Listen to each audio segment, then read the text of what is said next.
In After Effects, you have the possibility to animate any image and even a solid layer or a shape layer by creating a mesh and then using pins to distort that mesh and to create an animation. In this section, we will focus on the puppet pin tool, how to create pins and understand the concept behind it, and also how to use the puppet overlap tool and the puppet start tool. It's amazing the animations that you can create using the puppet pin tool. It's a very interesting section where you will learn a lot about how to easily animate any character you want or any solid layer in amazing ways. I'll see you in the next lecture. Hi guys, hope you're doing well in this course and welcome to this new section. In this section, we are going to focus solely on the puppet tool and whatever comes with it, and create some distortion and animation with puppets, that is PNG or JPEG images if you like, or PSD images, but it doesn't work on shape and text layers. So actually this is animation on certain figures that you can bring inside After Effects. I changed the look of the workspace here, and I'm using now the animation with some change, the workspace animation with some changes. The changes I've done, I want to see all the composition here from top to bottom. The timeline, we need to see it very big. And I have the menu here that has changed. We have preview, smoother, wiggler, and motion sketch, and we are going to use them, all of them, in this course. You can download your project file, and inside you will find alien.png. I'm going to click on it and go create a new composition with it. So this is the file itself. The image is very big. Let's make it a bit smaller. Okay, that will work. Now I'm on transparency to show you that the image has no background. It's transparent. If I remove transparency, the color here is the color of the composition itself. And we are going to see how the puppet is going to function with this image.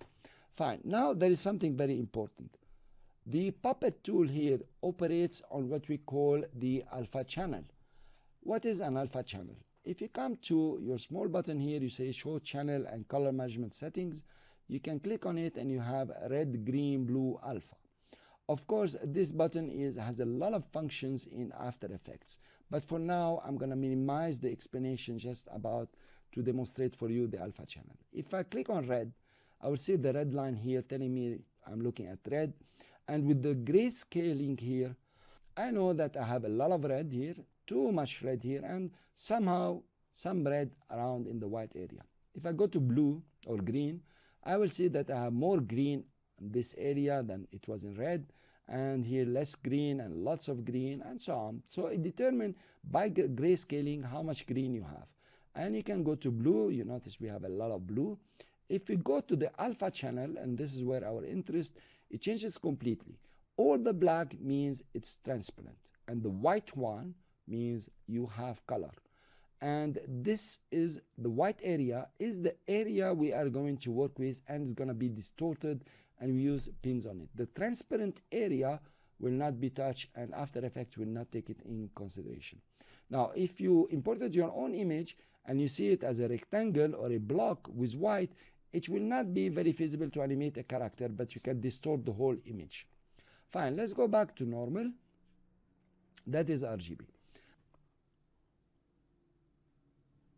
Wait.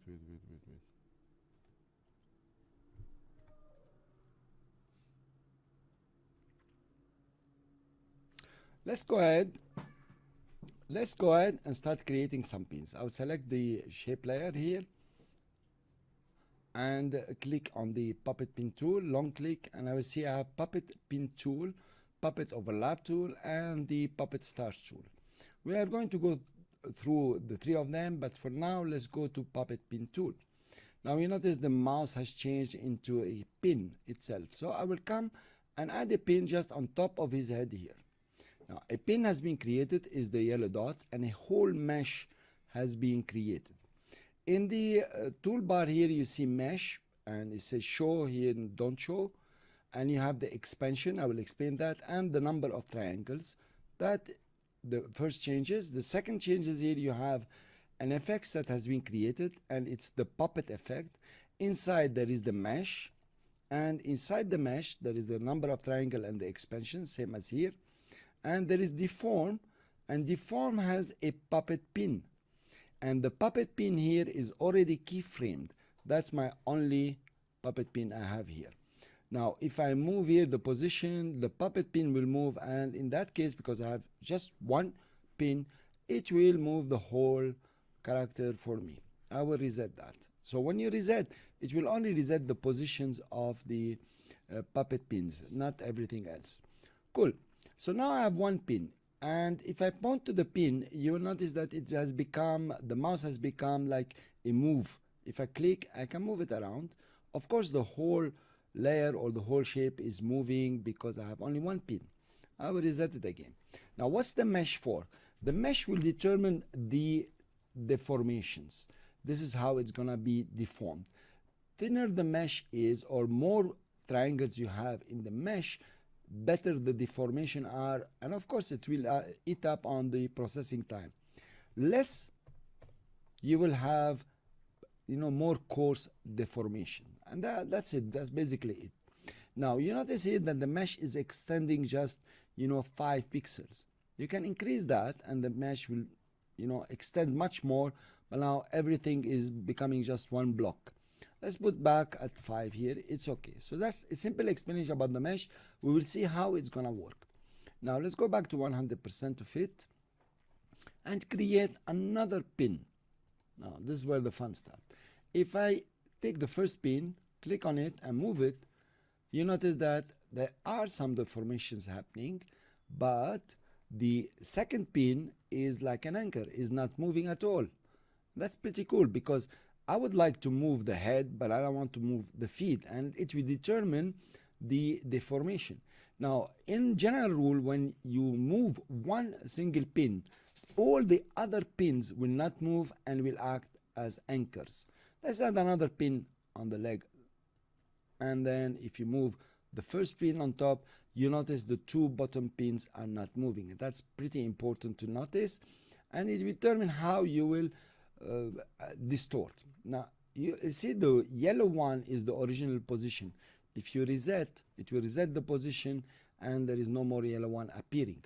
Let's add a pin on bottom of his neck here, and now it's like we anchored here. So if I move this one, of course everything else is gonna move also or be distorted, but mainly this pin will act as an anchor for the head. Let's reset again. Fine. So we can add our pins wherever we want it to move. Cool. If I add a pin here, then it will move more logically where the hand is moving and the body is not moving so much. I'll add another pin here and one on the shoulder, then I can move the other hand. Now it's wise to add some pin on the torso down, so when we move the legs, it's only one leg that is moving. Of course you can do more. You can add a pin on the tip of the leg and just distort the leg. Nice distortion sometimes. I will cancel the last one.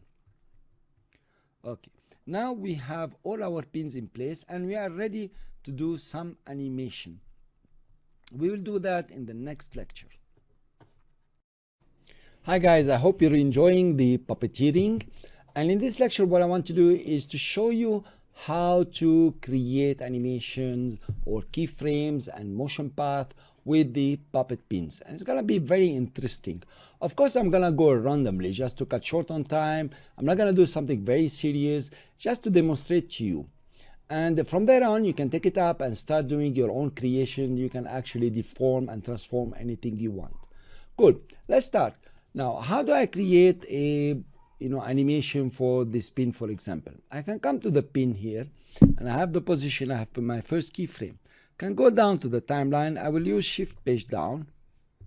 I will open the numlock and shift page down to go 20 frames or 10 frames, and then I can move the head, then go down again and move the head to another position, for example just here, then move again and move it to this position, and do that, so on and so on.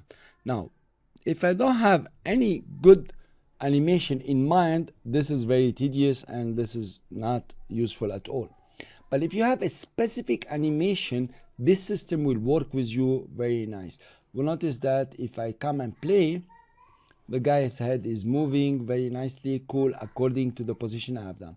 Let's say you have something very special you want to do with the hand. then you can use, I will click on the hand. This is the puppet pin.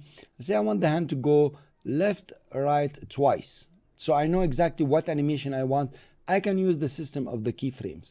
I will come, for example, shift page down, just 10 frames, move the hand this side, shift page down, move the hand the other side, okay, and then shift page down, I want the hand to go up. So my script says do that. Notice this is a Bezier path that you can go back and alter and work on it. Now if this is my script, I like it, then this method will work. But if I want really to make some crazy animations and just move the thing around, you know, then there is a better way to do it. First of all, a word of caution, I have seen some people coming and asking me, how do you do that with the motion sketch? You cannot do that with the motion sketch. The motion sketch will move the whole layer, and you obtain the dialog box or the menu of motion sketch from the motion sketch from the window here. It's somewhere here. Here it is. You cannot use that with pins. You have to use the record option here, and I'll show you how. So if this is clear, that's very fine. Though we will study the motion sketch in this section. You come to record option, you click. Now these are options only. You have the speed 50%. Speed 50%, it means while I'm recording, this is record option, the speed of the timeline will be 50% and not 100% speedy as it is. You can make it 10%, you can make it 150%. It depends what you're doing. 50% is okay. Smoothing is how the keyframes are gonna be smoothed. With a smoothing of 0 or 1, then you will have very many keyframes. Smoothing of 10 is okay, but yet we can come back to the smoother here and change the number of keyframes and smooth our motion part. I will show you that. There is also use draft deformation. Really, I want to see that. And show mesh. I would love to see the mesh because I will see also the other parts. I will click OK. Now I only set the options. I did not record anything. If I want to record, like it said, I press Ctrl or point to a pin. I'll take the head, press Ctrl, and you see the mouse has changed into a stopwatch. If I click, then the timeline is running. I can move it, and it's supposed to be recording everything I'm doing here. Let's take his head here, make it crazy just to show you. Time is over, it stops. I could have stopped before the time. Now if I play, cool, you see all the keyframes are working, and the motion that I've done has been recorded through the keyframes. Now let's take another pin. We will work with this pin, for example. I press Ctrl, I have the stopwatch, I start animating. Here I am. But you see also the head is animating. Let's make it crazy. This guy is waving with his hand. And I can see how the head is going. I can stop before, and I have all the keyframes and a very complex motion path that you can come and adjust if you'd like. You know, it has the handles. I don't think you want to do that. I tried that. It's pretty hard unless you're doing one single animation. Fine, let's play it and see. Cool, you see the hands is moving, the head is moving. Of course I'm doing it randomly just to show you how it works. Cool, let's add more. Let's add this one. We click on the control and we can move it up and down. You know, I'm not moving the other point, but they're just showing me on the timeline. And he decides he's gonna put his hand here, and I will release. It stopped before the end of the time of the composition. We play and we have a very nice animation according to the motion path. Here you are. Of course, you can come and make the guy dance now. You can click and the guy is dancing. Na, na, na, na, na, na, na, na, na, na, na. Okay, I'm not good at music. And it stopped. I will play it, and you have your full guy doing lots of crazy things. I'm just demonstrating to you how it works here and how you can make your animations. I'm not creating anything serious. This mainly is about fun. Cool. This being done, we have animated. Notice we have so many keyframes here. In the next lecture, what we are going to do is to smooth it a bit and see the effect of the smoother. Hi guys, and welcome again to puppeteering. In the previous lecture, what we have done is to create some random animations where the guy is typically dancing and is very beautiful, very nice, crazy alien guy. So now we want to work on the keyframes a bit, reduce the number of keyframes, maybe work on our motion path if we can, and do funny things. Good. Let's go and see how we can reduce the number of keyframes. Now, usually, if you like your motion, there is no need to change the number of keyframes, and it will not affect so much your rendering time or your, production of your next movie. It really doesn't matter. But you can see you have a motion path and you have a lots of keyframes. If you want to adjust your motion path, then you have to reduce the number of keyframes. You can click on position, for example, for any puppet pin, and come to the smoother here. I will open the smoother a bit more. Actually, that's it. Now, this is a spatial path. Spatial meaning is moving in space. We went through that. Remember in the previous sections about spatial and temporal path. So I will choose spatial path. I have no other choice. And here tolerance. How much I want to tolerate. It can reduce by 50, by 100, by 2. Remember our tolerance in the smoothing tolerance was 10 in the recording options. Now here I can put it to 50 and click apply. Notice the number of keyframes have been reduced. I can apply again. Keyframes are being reduced. If you keep on applying, somehow at the end it won't do much. You can just put 100 and apply.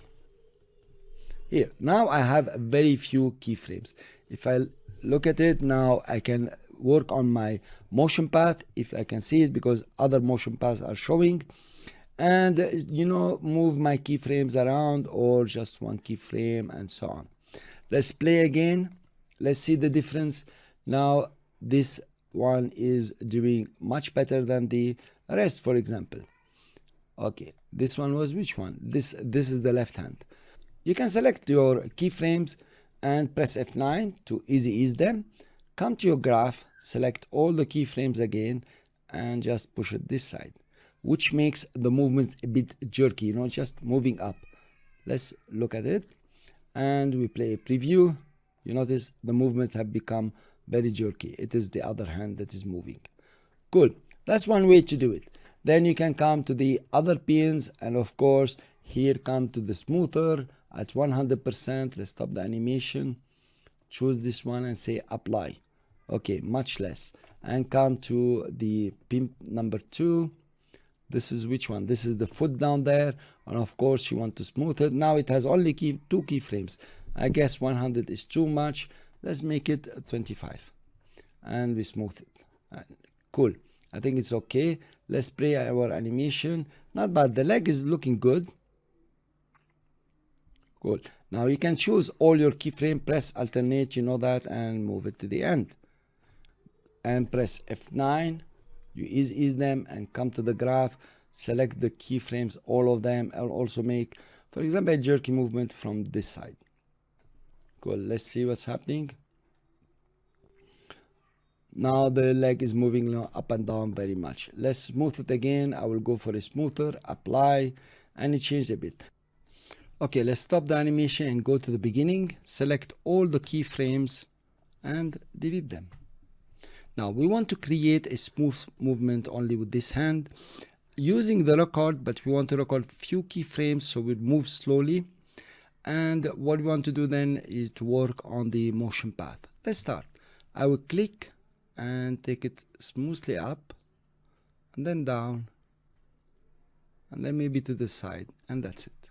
So I have very few keyframes because I did not jerk the movement. I will select all the keyframes, press alternate, and move them to this side.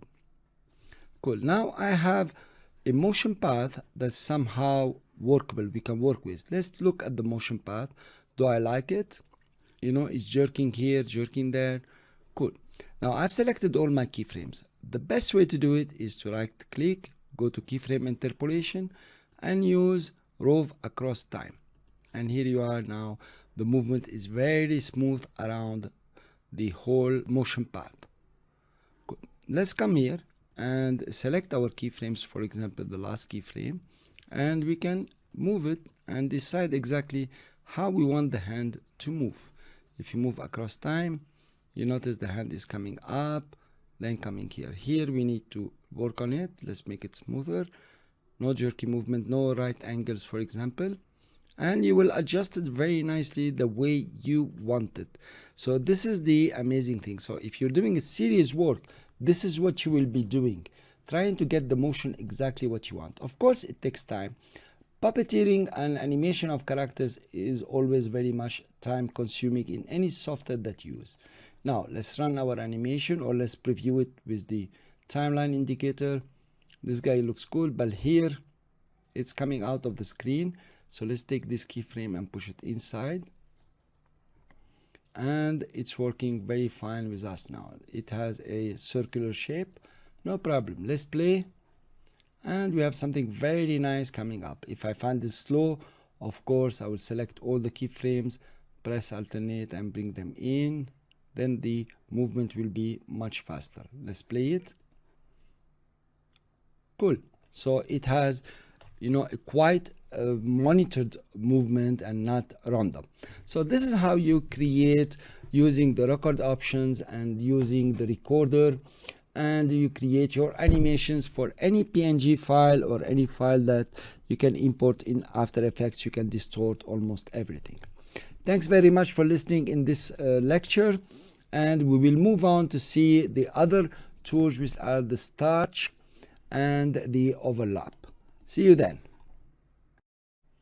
Hi guys, are you having fun puppeteering? I hope so. I like this subject very much and I've done a lot of work on it, and it's pretty tedious when you want to do very serious work, but it's pretty amusing when you're doing your own videos, you know, things like this, like the video of your children, and then you bring a character and start moving it randomly and in a funny way. That will be very beautiful. In this lecture, we want to look at Puppet Overlap tool and Puppet Starch tool. They are not really to animate, but they are to fix things around. I will delete all the keyframes here. I don't need them, and I want to show you something that is quite important. If you take that keyframe and move it in the middle, you notice now it's crossing over if you zoom in. So part of the hand is behind and part of the hand is on top. How do you fix that? And somehow it's pretty important. You don't want things to look so funny and very bad. How do we fix that? For that we use what we call the Puppet Overlap tool. The Puppet Overlap tool, like you see here, does not work on the shape itself. It will always show you the original shape or the original mesh, and from there on you start working. So let's say I put a overlap pin over here. Now the overlap pin and the starch pin are completely different sets of pins. They do not interact with the puppet pin and they don't interact with each other, but they will fix your animation. Now I want also to bring to your attention, let's go back to the alpha channel. If we look at the alpha channel here, really what have we given After Effects to work with? A flat layer, a flat pixel layer. And After Effects has no clue which pixel come in front and which pixel come in the back. We have to give him more information. I'm calling After Effects him. We have to give it more information so it knows where to put the pixels, in front or in the back. And there is quite a magnificent way here is through percentage to put things on in front or behind each other. Let's go back to the beginning. Let's go back to the RGB. This is the beginning. Zoom in a bit and click anywhere. So it will give us the mesh. And let's put a starch tool just over here because this is my problem area. Now notice what happened. The starch tool here has in front 50%, extend 150%. Obviously I've been working here. Let's take down the extend to 10. And in front here we can leave it to 50. Now you can think about it that everything is on 0%. It's not true, but somehow After Effects have done them between 0 and 100%. But let's assume that everything is at 0% and start working from here, and we take the 50% as our average of in front. So the overlap pin here is working only on 4 rectangles. I can extend it by using the extend here and start extending and covering more of the triangles. Now notice the white ones, very white ones, are getting 50%, 100% of the 50%.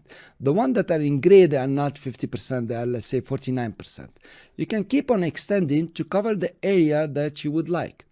What is wrong to do is to start adding more pins to cover more of the area. No, don't do that. Try to use the extend as much as possible. Now notice the extend here is extending on in all directions. So you can move your point to, further to go up, and here you are, you have covered more area here. Now we still have a small problem here.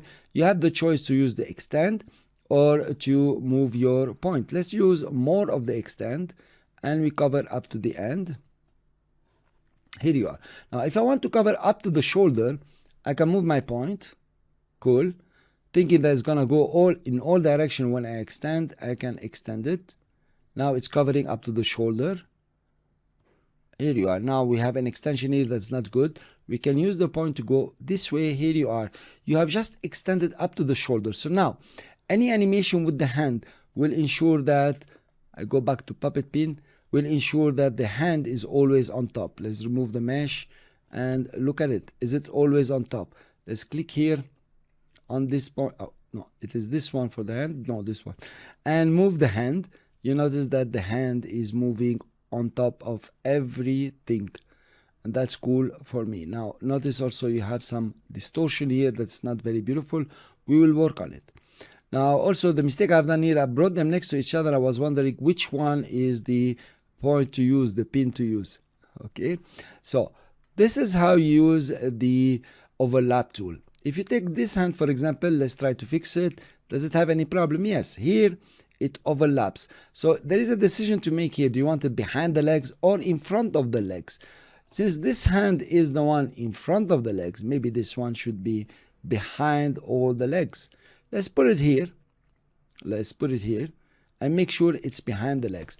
I will choose now the puppet overlap tool and put a point just here, and the hand is coming now in front of everything. Let's reduce it to 0% or negative even, you can go, but let's put it 0. It's not working. We make it negative. Cool. Now it's in the back. Let's say minus 50%. Will work nicely. And you see now it is dark.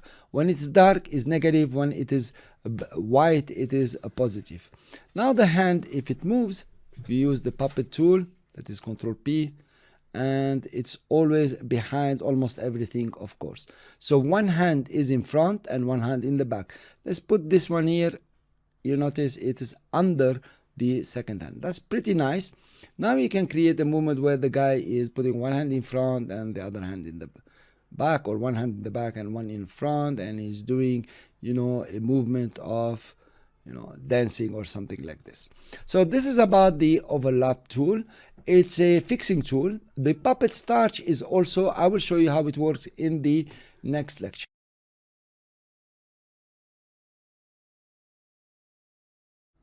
Hi guys, and this lecture we want to see the last tool in the puppet tools. That is, we have seen the pin tool, the overlap, and the starch tool. Is now we are going to see how it works. Let's take the pin tool and look at what we have here. If you move the hand, then you notice that the hand is being distorted somehow abnormally, or it's not abnormal, the guy is an alien. So we don't want this hand to be distorted. We want all that yellow to stay in one piece, very rigid. So let's reset, go to our starch tool and put a starch point here or starch pin just here. The extend here, we can extend it just like the overlap pin. Okay. Now if you go to our pin tool and move the hand, we notice that the hand has become in one single piece. Of course, other areas are being over deformed, as you can see here, right?